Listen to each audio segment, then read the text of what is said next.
Welcome to the show. I'm Jessica Shaw. I'm Touré. And this is BingeWorthy. We tell you what to binge and what to delete. This week we're going to look at Anne with an E. The new season of Master of None. And I Love Dick. Cheers to double entendres. And thanks to our host, the Soho Cigar Bar in New York City. All right, Jess, let's talk TV.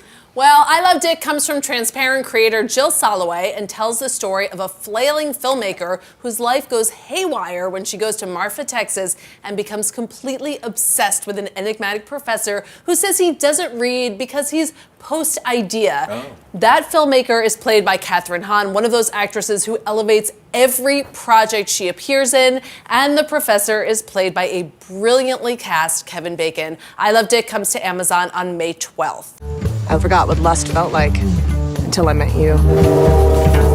I don't find you interesting. Not now. Not ever. Oh, God. What are you writing? Short story disguised as a letter. Who's your letter to? I really like this show. It's messed up. It's not like one of those shows that you watch and you're like, oh yeah, like I feel kind of good about myself after watching this.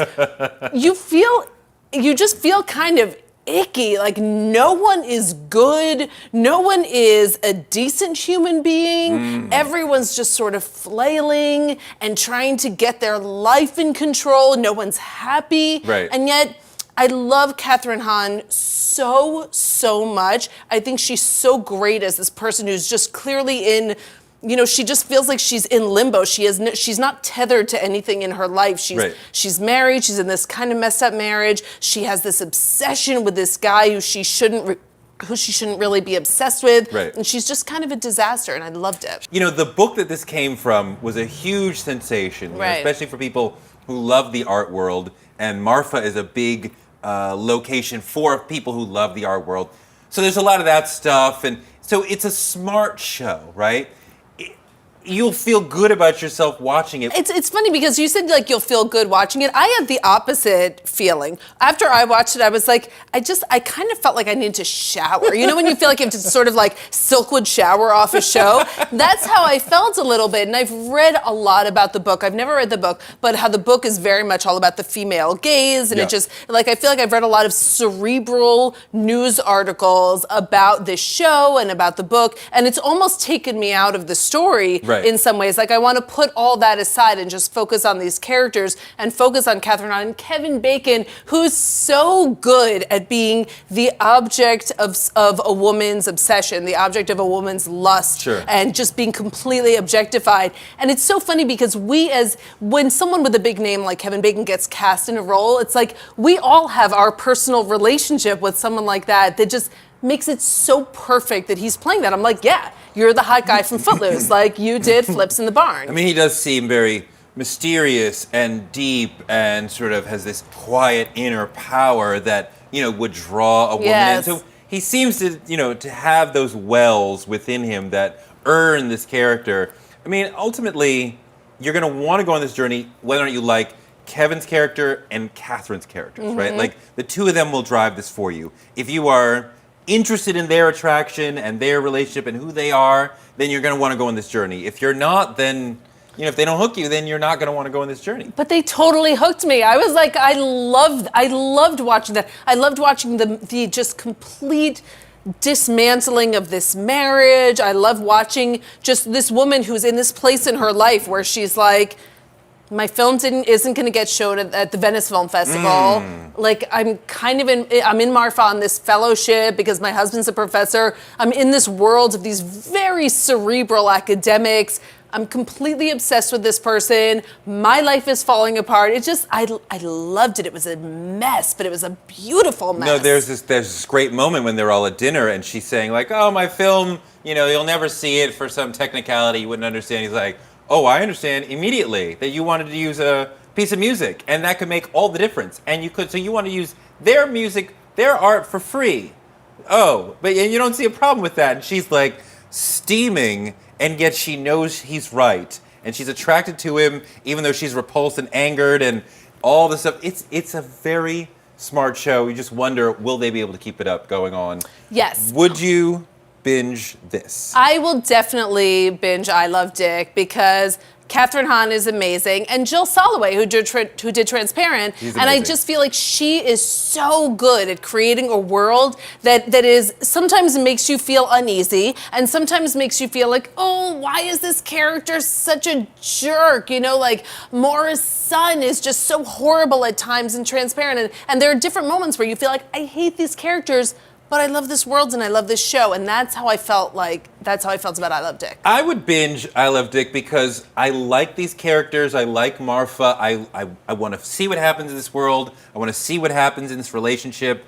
It would be a lower level binge, like lower level on the queue, because I'm not dying to find. But I am curious. They could grab me in further with a second and third episode that's really good, and I'm like, now I'm really stuck on you. So I'm gonna binge them. I'm gonna give them a chance. Tier 2 binge? Tier 2 binge. Okay. It's kind of tier 1 binge for me. I'm binging. Coming up next, we'll discuss the most annoying new character of the year. What? We'll also talk about Sir Charles Barkley's documentary, American Race. Welcome back to the show. I'm Touré. I'm Jessica Shaw. And this is BingeWorthy. We tell you what to binge. And what to delete. Okay. Race is a very complex subject, and when you want a nuanced take on the widely discussed entity called race, you always think to turn to Charles Barkley, because he's outspoken on the NBA, or something. His 4-part documentary miniseries, American Race, airs Thursday and Friday at 9 and 10 on TNT. He tackles racism of all sorts as if he just recently learned that it exists. Race is the most divisive issue in America. The biggest problem in my adult life. Sometimes your voice doesn't get heard. We're gonna talk about race, stereotypes. We're gonna talk about religion. We're going to start a dialogue. My friend, it was illegal for a white man to teach you to read and write. That was illegal. Do you think Hollywood is racist? Yes. Yes. Well, what else is new? Okay. So many problems, so little time. I mean, like, Charles Barkley, why somebody felt the need to throw Charles into this issue, I have no idea. He doesn't really know what he's talking about. Isn't that so fascinating? It's so exactly what you said. annoying. It's like, wait, what? There's racism? I got to explore this thing. Let's explore racism. Let's go into America and talk to real people. But let's see all sides. Let's see. He just wants to see all sides on everything. They interview Richard Spencer. Why anyone is interviewing this asshole, I have no idea. We're not learning anything from talking more to this professional racist. They do embarrass him, but not because Charles says something. He's always late to every issue. He doesn't really know what he's talking about. He didn't spend any time figuring these issues out, so he's a very simplistic understanding of it. They're going through what happened in Baltimore and Ferguson, and he says over and over, violence accomplishes nothing. Yes. Very simplistic line. Completely incorrect. Violence is quite often, and I'm not telling people to go riot, but quite often throughout American history, the only time we actually make forward progress is when there's significant progress. Exactly. At least understand the nuances of things and the different, the historical perspective. It's honestly, I've never seen anything like it. It's like he literally came to this idea about, I'm going to do something about race in America. Oh, you know what? It's not good when people, hurt other people or what. It's just, I was so disappointed. I love him on Inside the NBA, and I just felt like, you know what? Be a basketball commentator. You're so good at that. I don't want to say to people, stick to sports, right? I find that rude on Twitter, right? I'm not saying that he has to stick to sports, but at least know what you're talking about, right? And he doesn't really know what he's talking about. I find myself completely offended all the time by him. Or you get these moments when two people start to have a deeper conversation, and because he can't follow them, he says something silly that draws them out. Right. The other thing that drives me crazy, because it's not just going on with Charles Barkley, it goes on everywhere. That just what you said about Richard Spencer. In episode 2, he does a whole thing about Muslims in America and this specific he looks at a town in Texas. He interviews the mayor, and she is saying wildly anti-Muslim things. And he just says that, well, I really want to see what she's talking about. You know what? People don't need to give equal time to people who are spewing hate. That's right. You don't need to do that. Just because someone is there and in an elected position or an appointed position does not make their voice worthy. Right. It doesn't warrant the hate that is coming out of their mouths. Yes. And when he does this thing of like, oh, I'm just trying to understand. No. There needs to be a line drawn somewhere. Yeah, there's a whole episode, same thing, there's a whole episode about immigration. They just let these Tea Party maniacs just spew all the lies about immigration that they keep telling. And it's like, no, we don't need television that gives more time to uninformed views that have nothing to do with reality. There are statistics. We can talk about the reality of this. We don't need people's misinformed, disinformed opinions just spewed on television. This doesn't help anything. I'm not sure what any of this is helping the discussion that he thinks is not happening enough when it's happening constantly. He's just not involved in it. That said, I will say in the first episode, I thought it was interesting that at the end there's this kind of town meeting in a church, and a lot of people come out and they really go after him. And they just kind of say, you shouldn't have said this. This was insulting to our community. You shouldn't have said that. And I do really respect that they kept that scene in the series. Not only did they keep it, they ended on it. They didn't try didn't try and tie it, kind of say like, oh, okay, but then everyone lived happily ever after. Let's tie a nice bow on it. And I thought that at least was a compelling ending to that. And you see, Charles cannot defend himself in these moments. He's completely a fish out of water when they start challenging him on these sort of issues. So I'm totally binging this. I mean, look, it's only 4 parts, so I did end up watching most of it, and I was very frustrated, and I wish I had not, and I'm definitely deleting this. I agree. I mean, I'm definitely deleting it. I watched the first 2. Not everyone deserves a platform. Exactly. If you were ever a 12-year-old girl or lived under the same roof as one, you've probably read Lucy Maud Montgomery's 1908 novel, Anne of Green Gables, or seen some kind of adaptation. So do we need this new Netflix miniseries touted as a darker take on the chatty, dramatic orphan taken in by a brother and sister in early 20th century Canada? A girl would be of no use to us, do you understand? I can't say that I do. I beg your pardon? I don't mean any disrespect, but couldn't I do the farm chores even though I'm a girl? That's not the way of things, and you know it. But couldn't I? I'm as strong as a boy, and I prefer to be outdoors instead of cooped up in a kitchen. I don't understand the conundrum. For example, what if suddenly there were no boys in the world? None at all. Fiddlesticks. It doesn't make sense that girls aren't allowed to do farm work when girls can do anything a boy can do and more. The answer is yes, yes, yes. I love this so much. God, who when are you? I finished the first episode. The first one is 90 minutes. I could have watched 6 hours of the first episode. I just thought I need to see more. I cannot wait to immerse myself in this world. I love the book. I've seen movies. I've seen different adaptations. This one is so good. It's from one of the great Breaking Bad directors, and she just wrote it so wonderfully. This character who is just like, blah, blah, blah, blah. She's such a drama queen. Oh, my God. Oh my God, such a drama queen. Oh my God, every toe stub is like the end of the world, and every tiny flower is the most beautiful thing I have ever seen, and I shall name it whatever I want to name it. It will forever. Oh my God, will you shut the up? No. She talked so much that within like 5 minutes of her just blah blah blah blah blah, I was like, will you shut up? And then she turns to her scene partner and says, do I talk too much? And I scream at the screen, yes! And he goes, no, and I go, no! Tell her to shut up! And throughout the piece, people keep telling her, you talk too much. And I'm like, yes, I'm with them. She is the most annoying character in the world. And this is a character study. It's not really about the place, it's about her. You gotta like her. She is vapid, annoying, overdramatic, talks far, far too much about nothing. I find her so annoying. I want to strangle her like a little chicken. Just like, shut up!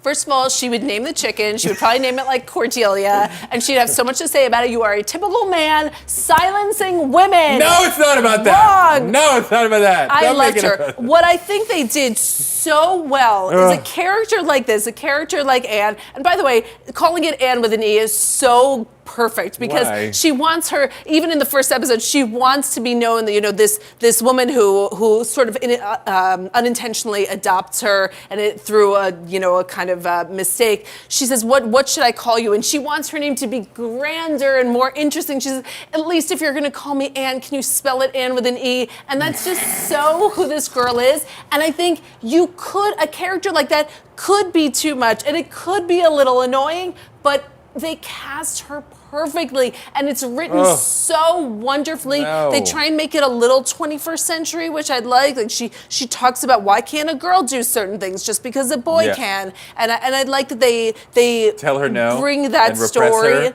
No. Oh my God. There was one funny moment, just one, where, she mouths off to the friend of the woman who's now her new mother. And, so she gets herself in hot water and she has to apologize. And she's a very snarky and smart and backward way of getting the woman back, even though she seems to be apologizing. And the woman says, pay no mind to me. Oh, I have no problem paying no mind to you. Yes, I look forward to not paying you any mind in the future. It's so good. That was the one funny moment. I watched the first episode and then I said to myself, Jessica, do not watch anymore because I want to have that experience of watching it with my daughters because she is like a role model to them just to come up with a world that is wonderful and notice everything and notice every flower and blade of grass and person and just be a part of your world. I loved it. I loved this show. Oh my God, I hate this show so much.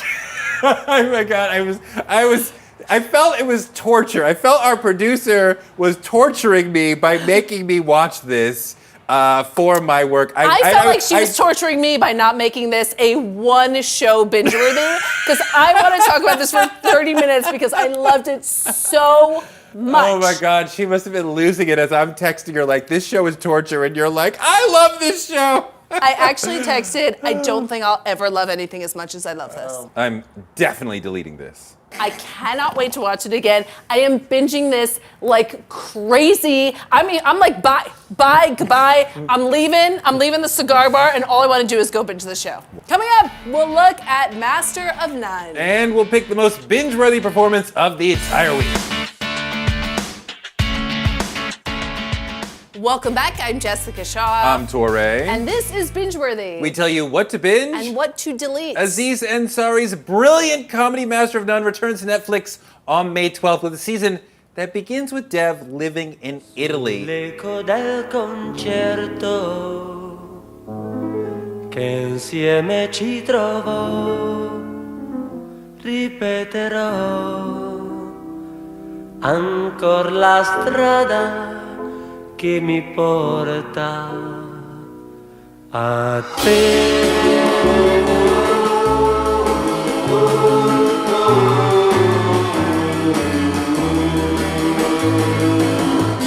The first season of Master of None was great television, but now I see that it was a little less focused than it could have been because this season is so much sharper and it's so much stronger. One of the best shows on television has gotten even better. The beginning in Italy is so smart and it's so lovely and it's so sweet. And Dev is such a great character. His love of food, his love of travel, his love of people, his openness, his humility, I just get wrapped up in this world. I love this world. I love Dev as a character. He's just such a sweet, winning guy, and I love that he took us to Italy. I mean, like, the episode is primarily in Italian with English subtitles, which I love. He's speaking Italian, or he's trying to learn Italian as we go along. I love this show so much. I think what you said about him being a winning character is so true. You just root for him. And even in those early episodes, there can be an episode that is just, it's about one specific moment in Dev's life. Like he goes to his friend comes to visit, he goes to a wedding, and it's just, and these little snapshots, these almost little vignettes, and they're just done so well. I love this show. I love that Aziz is not precious about how he shows himself and how he shows his character. He likes being like kind of a disaster and warts and all and just kind of like a little neurotic and like not knowing when to text someone and when not. And it's so compelling. I mean, think about the Aziz Ansari who blew up several years ago, right? He had this arrogance to him, right? A lot of his comedy is about, I was hanging out with Kanye, or I was hanging out with Jay-Z, or what have you. And this Aziz, at this point, is much more humble, much more sweet. He doesn't know everything. He doesn't always have the joke, the punchline. You know, he loves food. He's unabashed about that. You know, he's just sweet to the people around him. And, you know, he's not over smart or over obnoxious. He's just like this nice guy having this great little experience. I mean, the whole food thing that runs throughout the show is just really sweet. It made me want to eat as I watched like 6 episodes of the show. I know. How psyched was he that he was like, you know what, let's actually do season 2 on location in Italy. Because it's insanely gorgeous. Brilliant. It's funny because when I was watching this, it made me think of some of the great romantic comedies that I've seen. And not every episode is romantic. I think the third one is about your relationship to religion. And he's like, his parents are, you know, more religious, Muslim. And they use his real parents. Right, exactly, which is great, and it's just about like, oh, he loves eating bacon, and it's just I love pork. Right, he loves pork. But so it's not like every episode is about romance or stuff like that. But I feel like some of the really strong ones are. And you think about rom-coms, everyone's like, oh, it's a woman's medium, and like, oh, whatever. He's a great romantic comic hero. Yeah. And I love those episodes. That's part of this whole show, is that he's searching for love. He's not a lady killer, but he's not a total loser with the ladies. You know, he knows how to talk to women, but not perfectly suave. So he's just trying to work it all out. There's a great episode where it's him dating speed dating like 6 women at the same time. And so each moment is chopped up of like the meeting, and you see each one, and then the middle of the date, and you see each one, and it's just sort of like, I'm trying to get through all these different dates, and they're all similar, but they're all different, and some of them work, and some of them are disasters, and, you know, you never laugh out loud with Master of None, really, I find, but you are just super entertained and on the lip of laughing and just smiling the whole time because he's so happy. And when an episode ends, so often we watch TV and an episode ends, and you're like, okay, I've had enough. I'll check in again in a couple of days. When an episode ends of Master of None, I immediately want to watch the next one because also what he and Alan Yang, who is his co-producer, have done so effectively is one episode will be about romance and a wedding and this road trip with a friend, and then the next episode will be about his family, and it's just it's this very broad portrait of this one person that you get very invested in. It bums me out because Aziz Ansari has talked in the press lately about how this is it. He just wants to do 2 episodes, 2 seasons, and I just feel like he's so good. He's such a good storyteller. I want to watch these stories. I'm definitely binging season 2 of Master of None. No, absolutely binging season 2 of Master of None. I mean, I watched 6 episodes in a row, and I want to go back and watch the next batch. Maybe tonight, maybe as soon as I get out of here, while you're stuck with that horrible girl. Our performance of the week goes to Peter Stormare in the latest episode of the Starz drama American Gods. Let's watch. And some of that herb Havarti you like so much. Why is he in my home? Make him not be here, or I make him not be here. I already invite him for dinner. I cannot uninvite. I come here only to share bread and information. What you choose to do with the latter is entirely up to you. Already he's spitting on my rug. Just a few moments of your time while my man here helps the ladies prepare a delicious meal, I'm sure, for old time's sake.